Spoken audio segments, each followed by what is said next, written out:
Hello and welcome in today's episode. I'm Deynon and this is Conan Exiles. In the last episode we have been traveling to areas where iron is so abundant we won't be able to carry all of it with us. When we have got jump scared by one of the rock noses that are guarding this area, it would be silly to think that you may enter this zone, gather all iron uninterrupted and just go back home.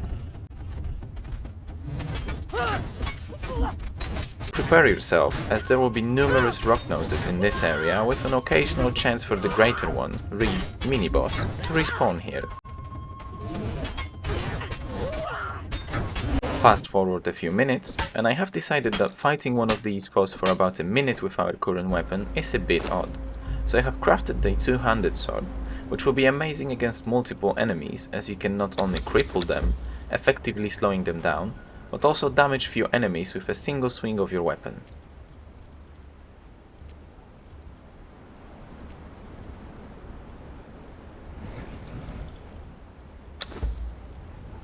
Take a look at this, guys. If you haven't been here just yet, follow the path on your left hand side and you will be surprised about the amount of nodes that we are seeking.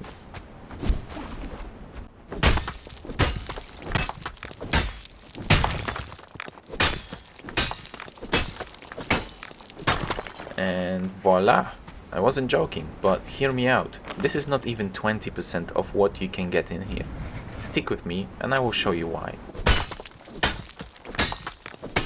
Focus right here in front of us. Once again, take a look at the amount of nodes located on the hill itself. Well, that is still not all of it.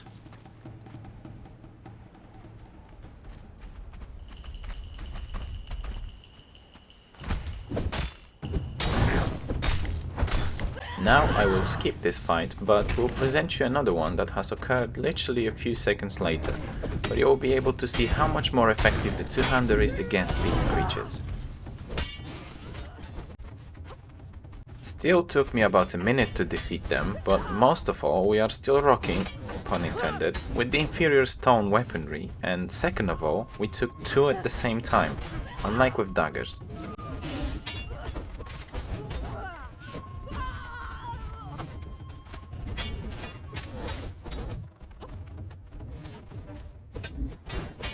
I thought, why not give you a chance to explore this area on your own? We will now go into a quick time lapse of mining and 1170 pieces of iron. That is a substantial amount that we will put to use. New weapons are a must at this point.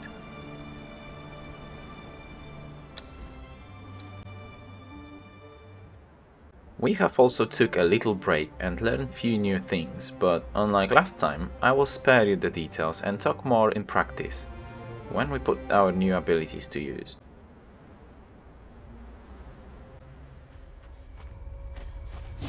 This is quite an interesting experience. Once we have started heading home, the sky was changing its tint very rapidly, and that could only mean one thing. A sandstorm is approaching while we are outside without any form of protection against it. I wonder if we will be able to survive through this environmental event. There is one very handy item that we could use right now, and it is the sandstorm breathing mask. However, I am pretty sure we are unable to craft it just yet, as we might not have all required components, since it requires steel, and that is slightly out of our reach for now. This moment made me remind myself that if you hide behind some areas, you might get the shelter effect, or at least part of it, which basically lowers the amount of damage you take from the sandstorm. However, this didn't seem to work here, so we had only one choice. Keep running to at least be closer to our home in case of us succumbing to the elements.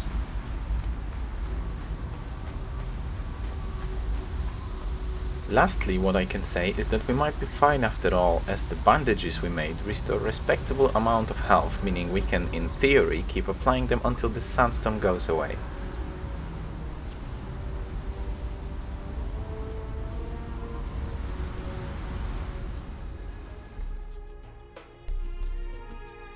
We had a long due makeover of our apparel since we have been rocking the same light armor since episode 2, so here comes the battle pass reward that I wanted to get so badly.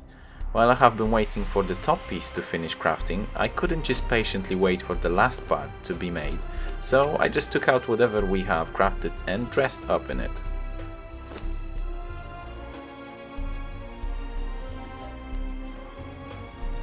I can honestly say that I already like this, and even without the top piece, it looks quite admirable, but there is one but. I don't like the helmet so much due to its double-sided design. It kind of ruins it for me. Other than that, I like how much different it is to what we could get in the game so far, including DLCs.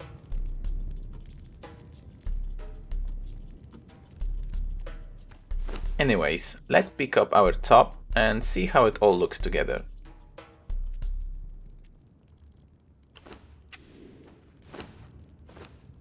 It seriously looks like our default clothing underwear, but with additional strings. I really like this one. Next in line was our expedition to the Carver's Crest camp. I have noticed it on the way to Gallaman's tomb. You know, the cave with brimstone that we have visited a few episodes back. So I have decided to step my foot in their camp now that we have a stronger character, just to see what kind of surprises we will find inside of this settlement.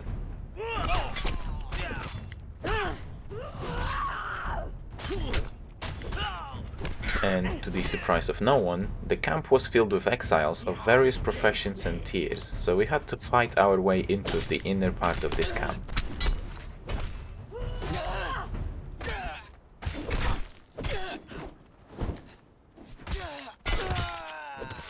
What I found interesting is the fact that I can't remind myself of seeing any of these sorcerer type exiles earlier before, and since one of them had attacked us, it was a nice opportunity to see if they actually have anything to do with the sorcery itself.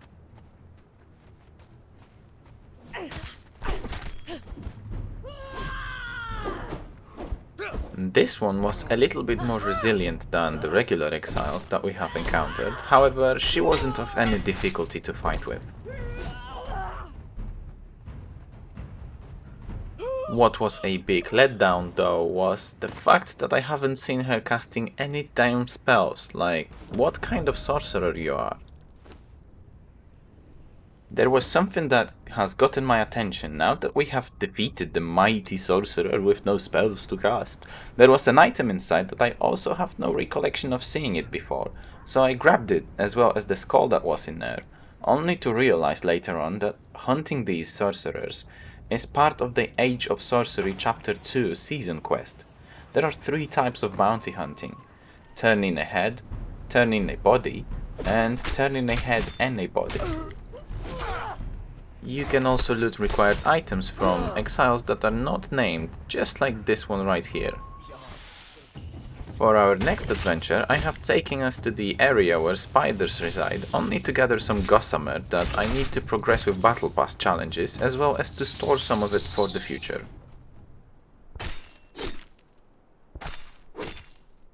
Spiders are also a source of chitin, and the only reason I have remembered this is the fact that chitin is used to craft one of the armor sets.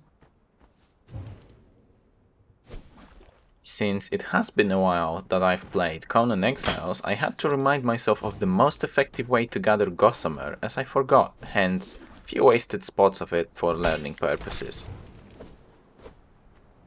And in case you are wondering, the best way to harvest gossamer is by the use of your sickle. This is a place where I haven't expected to be as surprised as I was in the end. I have noticed a ghost leading me to the cave when I simply decided to follow it and discover what's inside. Right at the entrance you can find that there is a teaser brimstone node that makes you walk further than you should, therefore it leads you to the pit full of crocodiles, and as you can see there are multiple brimstone nodes inside.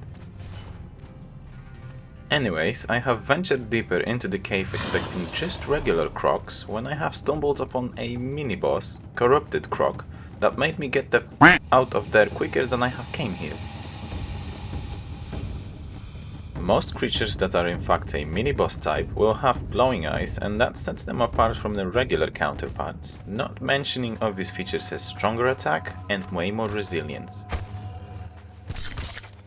As this unit didn't want to give up, I have lured it out of the cave, and me being me, I took that opportunity to check how are we going to fare against a mini-boss, as we didn't have a chance to check this just yet. I have noticed that we are barely scraping it, but I thought that eventually it will succumb to the amount of wounds we could cause when it just beat me once. And that was enough for us to lose about half of our total health and forced us to retreat, ending this battle there and then. We will be back.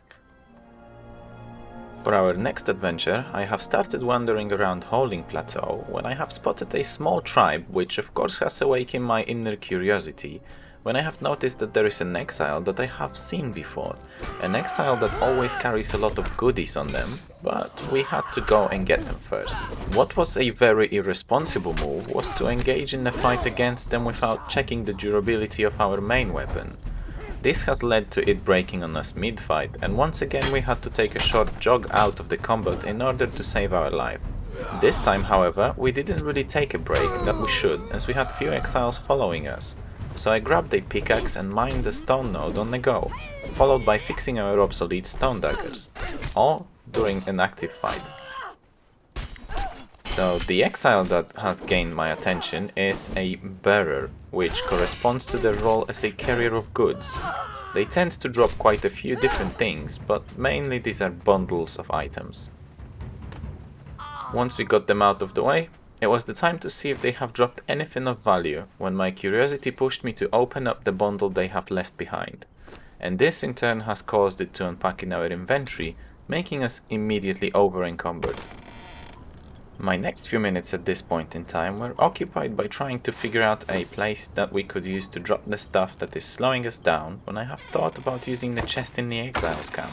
However, this didn't work, as presumably the game doesn't want us to store items in the container that spawns other items in. So I have got out of there, obviously with the speed of a snail, and I have gathered few resources to hopefully build a place where we could leave the heavy items in and come back for them at a later time. This took me a while, a little longer while than the one you could see here, but eventually I was able to place the foundation that will help me to find this place in the future. Next was naturally a chest that we could store all of the stuff in, and as usual we didn't have all required components, so we had to twist some plant fiber to form twine and finally assemble our storage. Once we have emptied our equipment, it was the time to move on from here, so as you may remember from the second episode, we would be using the ability to climb down to dramatically speed up the process of going down this hill. Thankfully, there aren't any forms of life that could turn hostile towards us, as this could be lethal in result. I wouldn't want to fight on this ledge being accidentally pushed down from it, or perform a dodge into oblivion, as this is most likely what would happen in my case. Anyways, once we got to this location, I have noticed something that looks a bit out of place in here. There was a live fire in some form of a well, which technically could be an altar to one of the gods in the game. I have also noticed this guy down here, which at this point didn't really acknowledge us, and I wasn't sure if he will become hostile towards us or just keep minding his own business. Turns out it was Nunu the Cannibal, who stands here with his acolyte of Yogg knowledge and is ready to teach us Yogg's way. He also taught us a new emote, which was a simple cheer. He was also very talkative as for the cannibal, but I guess being here on his own didn't really help with his social battery. Onwards with our journey, we have landed in the location that we have visited among the first ones we had a chance to see. We haven't however ventured inside this cave. There is a lot of imps around here, so we got rid of them before gathering all that they have left behind, which is mainly hide. For those wondering, this cave is called Hanuman's Grotto and is located at H3, so you can come and visit it yourself if you are in need of some crystal and haven't found any yet. Worth mentioning is that this cave is a house to quite a few imps, so prepare yourself to fight them, but at this point in the game they shouldn't cause too much trouble for you. Just be careful for the red ones, the ones that come to you and blow themselves up into pieces, dealing a lot of damage to you. When we cleared out this place of imps, we have entered deeper into this cave and we discovered tons of crystal that will come in handy for mid-tier crafting. Long story short, there was about 1k worth of crystal to be mined in here. I am willing to bet that there is actually more than that, but this is what I have managed to dig out from here. Once I was done with crystal gathering, I have spotted a chungus imp lurking down below. I was pretty sure at this point that it would be either a boss or a mini-boss, but you wouldn't have to wait for too long to see for yourself. In the meantime, we have reaped our battle pass rewards as I was progressively advancing through levels and we got back to the chungus imp. This complicated our plan a little. I thought we'll be able to just go down there and fight the chunker on his own, but to my surprise, there were quite a few of these little shoits that we had to take care of prior to the grand battle. The biggest problem that I have seen in here is that even though they don't deal that much damage, in a group they can quickly sort you out if you get trapped between them and the wall. So quick medical assistance and we got down to finish what we have started. Whatever this thing is, the name of it is Imp King, and as for the strongest of its kind, it wasn't necessarily of any threat to us, as even if it managed to land a hit, it was insignificant compared to the corrupted crocodile we have encountered earlier on in the other cave. What a beautiful thing to have daggers and their bleed effect finish the job for you. So take a look at what comes out of the Imp King. The iron pot is probably the most comical item of all, as this overgrown muppet had it on its head. Well, now that we have it behind us, we can keep exploring this cave, and as we had a chance to harvest glowing goop, it was a good opportunity to do so, as we will need few bits of it for some recipes. Even though there is not much of it in here, it was a nice change of pace for our journey, as now we had to take care of our oxygen levels and keep diving back for more. And now this is something I wasn't ready for. I have to confess something as well. I haven't ever managed to get down here, so I didn't expect anything of this magnitude to be in here. Not to mention the guy right in front of us. When I noticed 3 skulls underneath his health bar, I immediately hesitated if I even should try, but me being me, I really needed to know if there is even the slimmest chance for us to defeat him and see what he hides in his pockets. Unfortunately, the guy was tough as a brick wall and I got out of there quicker than out of the duel with corrupted crocodile. With the amount of health that this guy packs, I believe that he could one-shot us and there is no need for that. After I came back to our shelter, I have changed into light armor as our recent set was on the verge of being destroyed. And as well as I could fix it, I thought, why not craft a new set altogether? So we have got a new Aquilonian light armor set, and let's see how does it look compared to our current clothing. Well, not bad, but the only thing that does not match this apparel are the daggers with somewhat of a Spartan look, so we will get a two-hander soon. One of our last things that I have prepared for you today is a lesser wheel of pain that will allow us to train captured exiles to become our thralls. We have also got a cupboard, which was always my favorite place to store our armor collection, as it feels appropriate to store clothes in this specific container. As it is very spacious, we can easily fit more armors than a wooden chest ever could. So this was a good investment of 40 wood and 7 iron reinforcements. And just in case if you haven't ever noticed it, you can add stuff to fill the entire page here, and once you fill the lowest bar to the end, read last cell, another fresh and empty row will appear underneath, and you could repeat it a few times. Anyways, while I am sorting all this stuff out, I have to say thank you and goodbye. I shall see you in the next one. Deynon, out.